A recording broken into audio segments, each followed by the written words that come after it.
Magandang araw mga kaibigan. Update lang muna tayo sa ating fund drive for the Brave 14 Marines. Nakapadala tayo kahapon na i-deposit sa kanilang bank account ang 107,000 pesos. Yung nauna na nating naipadala is 736,000. Kaya ang total nating tulong tumataginting na 843,000 pesos na. Okay, sa ngayon, yung gustong magpadala, wag muna dahil naubos na yung limit ng ating mga GCash. Dalawang GCash yung ginagamit. Kaya i-reserve nyo na lang muna, itago lang muna yung tulong ninyo. Sa September 1, pwede na ulit tumanggap ng cash yung ating mga GCash number. So maraming salamat sa taos-puso ninyong pagtulong sa ating Brave 14 plus 3 Marines. Bigyan natin ngayon ng reaction, opinion itong Facebook Reel o balita. Mga ilang guro ayaw mag-move on. Ayaw kasi mag-apologize si Auntie Claire. Nanawagan na lang sila na mag-resign si Yusek Claire Castro dahil sa kanyang mga masasakit na salita binitawan laban sa mga teachers. Ito ang balita. Panawagan man ng ilang guro, magbitiw na lang sa pwesto si Castro. Kasi wala po siyang mabuting wala po siyang mabuting impluensya. Lalo ang social media pa naman, laganap na. Yung mga bata, syempre nakita yan. Kung ano nang sabihin ng mga bata, iba po, lalo mawawalan po sa amin ng respeto ang mga bata sa ginawa niya. So sinabi niyang kami, anong totoo ng walang mundo sa mga bata. So paano pa? Maniniwala. Panawagan man ng ilang guro, magbitiw na lang sa pwesto si Castro. Kasi wala po siyang mabuting wala po siyang mabuting impluensya. Nga. Lalo ang social media pa naman, laganap na. Yung mga bata, syempre nakita yan. Kung ano nang sabihin ng mga bata, iba po, lalo mawawalan po sa amin ng respeto ang mga bata sa ginawa niya. So sinabi niyang kami, anong totoo ng walang mundo sa mga bata. So paano pa? Maniniwala.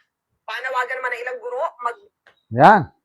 Hindi mo mapigilan ang galit ng mga teachers. Ang isang teacher nga, kawawa, baka sampahan ng kaso ni Auntie Claire dahil nakapagbitiw siya ng masakit na salita. Para bang na i-video, tinanong siya ng kanyang kaibigan, itong teacher na ito, kung ikaw isang pulis, anong gagawin mo? Kay Castro, sabi, daw, hindi ko napanood yung video na yon. Daw, sabi, babarilin ko sa bunganga. So hanggang ngayon, sa tingin ko, hindi pa rin humuhupa ang galit ng mga teachers kay Auntie Claire. Kahit nagpaliwanag na siya, lalong nadagdagan ng galit yung paliwanag niya na hindi man lang siya humingi ng apology. Lalong nadagdagan ang galit ng mga teachers sa kanya. Sinasabi pa niya kasi na wala akong kasalanan. Na totoo naman. Totoo naman, may mga ilang teachers na ganito ang ginawa. Siningle out niya ang Davao City. Di tuloy ang Davao Regional Office, DepEd, yung spokesperson nagsalita na huwag mong idamay ang mga teachers, huwag mong wala talaga itong si Auntie Claire. But ganyan na lang siya talaga. Wala na tayong magagawa kundi magtiis. Nagre-resign, hindi magre-resign yan eh. Habang nandyan ang Pangulo. Kailangan siya ng Pangulo.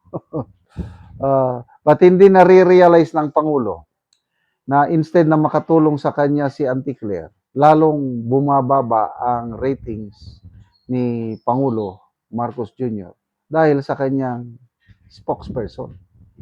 Kasi kung mga pinagsasabi ni Auntie Claire, magalit ang taong bayan sa kanya, automatic, magagalit na rin sila. Kasi, alter ego niya, tagapagsalita niya.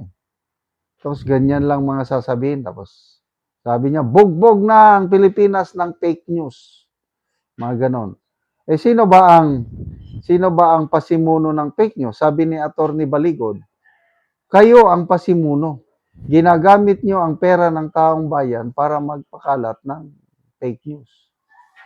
So, wala na talagang pag-asa itong bansa natin habang ito na, patuloy na bumabagsak ang ating ekonomiya.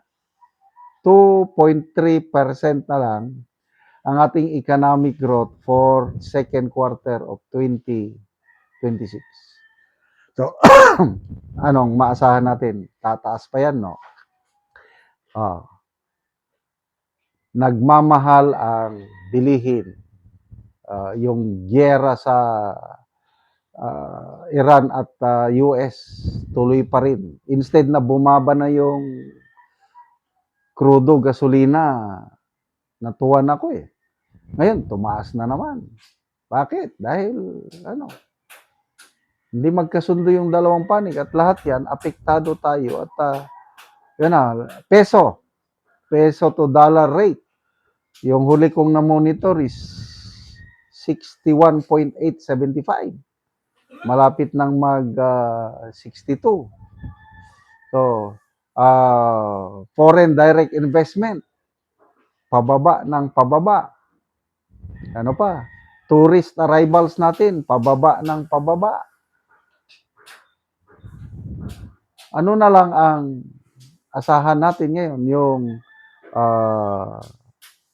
mga credit rating agencies, Fitch, yung outlook nila sa Pilipinas is pababa ng pababa. So, ito na, yung pinagmamalaki ng Pangulo na naging na daw tayo, upper middle income class ng Pilipinas. Well, totoo, kasi nga ang daming mga mayaman. But it does not mean na dahil upper middle income class na tayo is gumanda na ang buhay ng nakakaraming Pilipino. Ang gumanda ng buhay, yung dating mayayaman, yumayaman ng yumayaman. Ang mga pobre, tuloy pa rin ang kanilang pagiging pobre. Salamat mga kaibigan sa inyong pagsubaybay sa channel nito. Nakakatulong kayo ng malaki sa tribong Talandig ng Bukidnon dahil ang sweldo natin sa channel na ito is pantulong po sa tribo.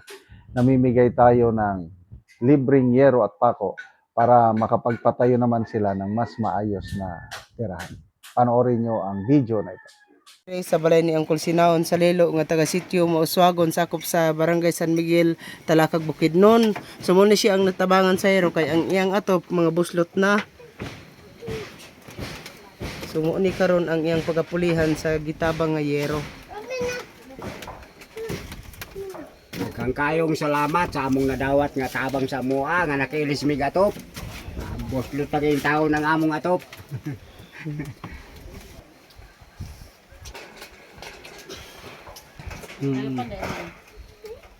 So muna ni ang itsura sa ilang gipuy-an, ilang gatulugan. So muna ni ang gitabang nga yutso kataas nga napulo ka buok.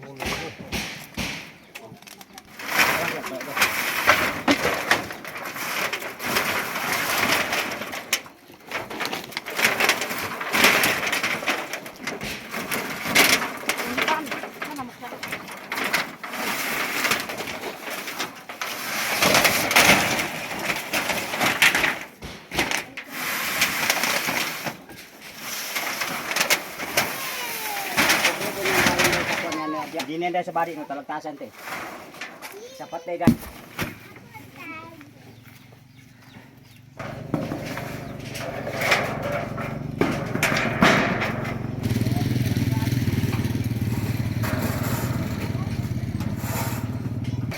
Sumpay te ya.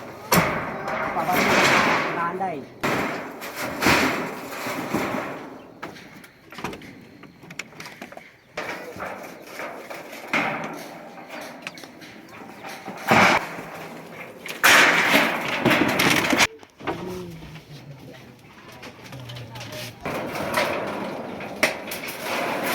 O karon naman na gyud sa pag-atop ang ginatabang nga yero. So maayo na gyud di na gyud sila maulanan. Una, daghang kayong salamat sa tabang sa Ginoo nga miabot sa among nga grasya o sa among nga galon nga nagtabang og sin Kay sukad-sukad pa wagid mi kanus nakadawat sa hinabang asin. Karon 20 na katuig ning among balay nga naguba na. So karon pa gyud nakadawat mi og hinabang daghang kayong salamat sa among agalon nga naluoy sa amo nga naghatag og tabang asin.